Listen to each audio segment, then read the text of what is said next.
So, Secretary, I know here at Wake Tech you were talking a lot about the Inflation Reduction Act. About 2 years in, how is that impacting North Carolinians?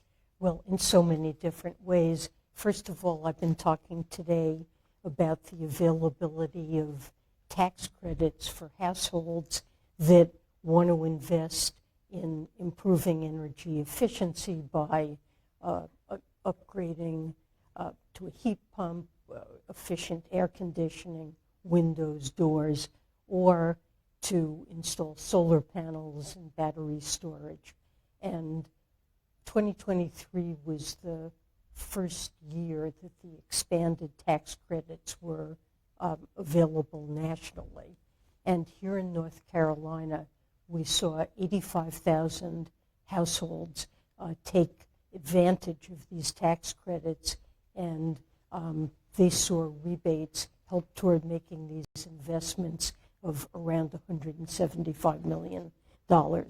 And so these are important ways in which the investments, the cost of investments is reduced. And over time, what happens is that energy bills are also lowered very meaningfully. So that's one way in which IRA is affecting people in North Carolina.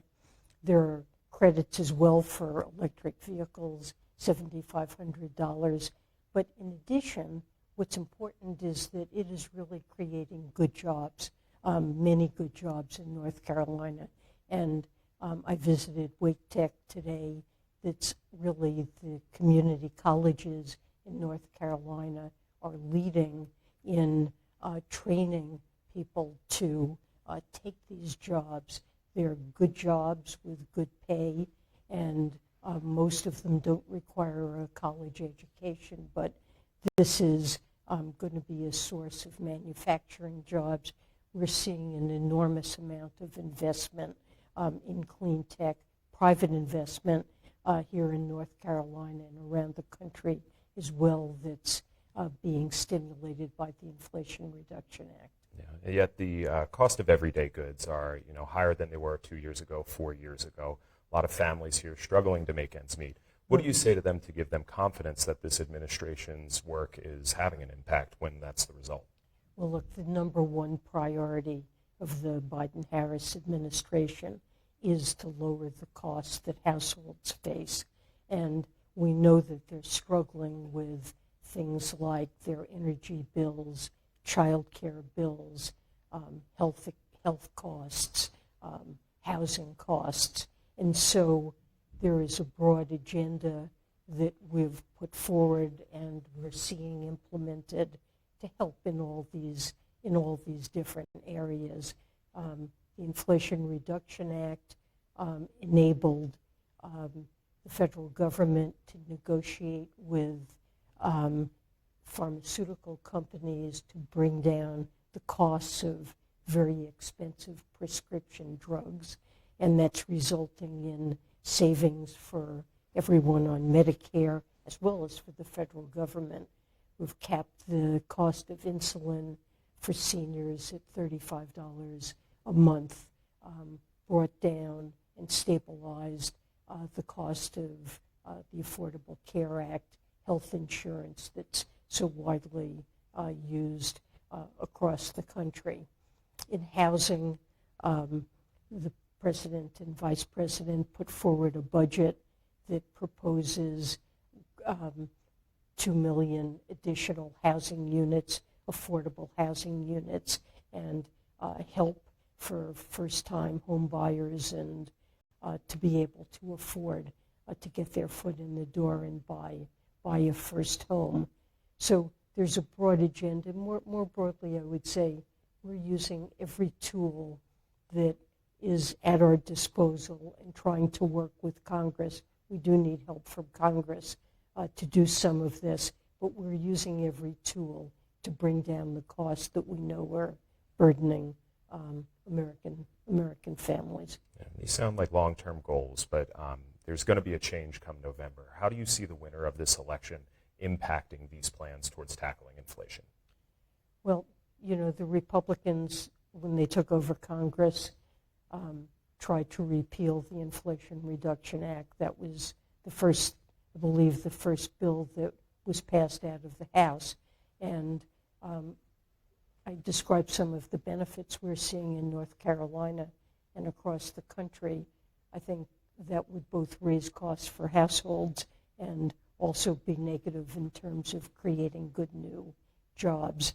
The Inflation Reduction Act also improves the IRS so that it functions better for American people. There's been a vast improvement in customer service, now offering in many states a way to free file tax returns that are not overly complicated, and importantly, collecting taxes from millionaires and billionaires.